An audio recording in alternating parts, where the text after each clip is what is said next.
Correct చెప్పండి ఎవరు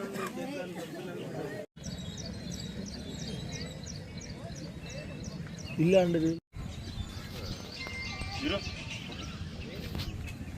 పక్క నుంచి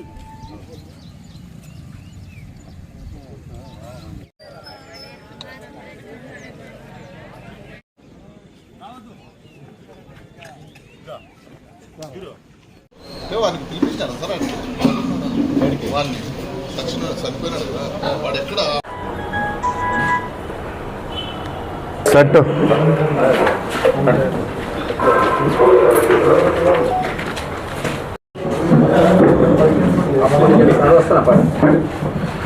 పిల్లోడు కొత్త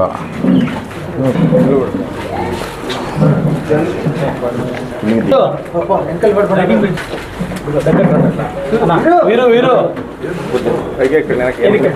2025వ తేదీ రాత్రి సమయంలో రాయదుర్గము కనేకల్ రోడ్లో కొంతానపల్లి గ్రామ సమీపంలోని చింత చెట్టు కింద వినోద్ అనబడే అబ్బాయి వయసు 22 సంవత్సరములు అనే అతనిని గొంతు కోసి చంపివేయడం జరిగింది.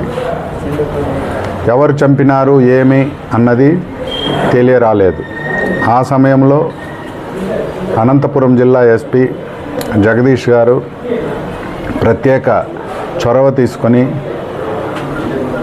ప్రతి సమయంలో కూడా ఇన్వాల్వ్ అయ్యి ఇన్స్ట్రక్షన్స్ ఇస్తూ ఏ విధంగా దర్యాప్తు చేయాలి ఏమి అనేసి ఇనిషియేషన్ తీసుకోవడంతో మా రాయదుర్గం ఇన్స్పెక్టర్ గారు, ఎస్ఐ గారు, అలాగే వారి సిబ్బంది 3 బృందాలుగా ఏర్పడి వీరికి సహాయంగా Rayadurgam rural inspector, D Hirehal SI Guruprasad Reddy, Bommanahal SI Nabirasulu, Kanekal SI Nagamadhulu ప్రత్యేక చొరవ తీసుకొని టెక్నికల్గా దర్యాప్తు చేయడంతో ముద్దాయిల్ని ఈరోజు అనగా 22/5/2025వ తారీఖున బళ్ళారి రోడ్డు రైల్వే గేట్ సమీపంలో ఇద్దరిని అరెస్ట్ చేయడం జరిగింది.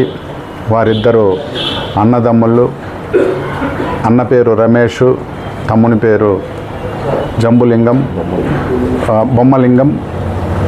ఇద్దరు కూడా కొంతానపల్లి గ్రామస్తులు.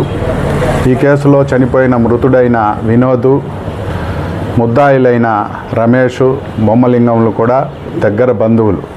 వీళ్ళ ఇండ్లు కూడా కొంతానపల్లిలో సమీప ప్రాంతంలోనే ఉంటాయి. ఈ చనిపోయిన వినోదు ఈ ముద్దాయిల ఆడవారి పట్ల అసభ్యంగా ప్రవర్తిస్తూ అసత్య ప్రచారాలు చేస్తూ ఉండటంతో ఈ ముద్దాయిలు అతని మీద కక్ష పెంచుకొని 17వ తారీఖున ఒక తాడు వేసి స్ట్రాంగులేట్ చేసి ఆ తర్వాత కొడవలితో గొంతును కోసి చంపడం జరిగింది. మా సిబ్బంది చాకచక్యంగా నేరం జరిగిన 4 రోజుల్లోనే కేసు డిటెక్ట్ చేయడంతో మా జిల్లా ఎస్పీ జగదీష్ గారు కూడా అభినందించడం జరిగింది.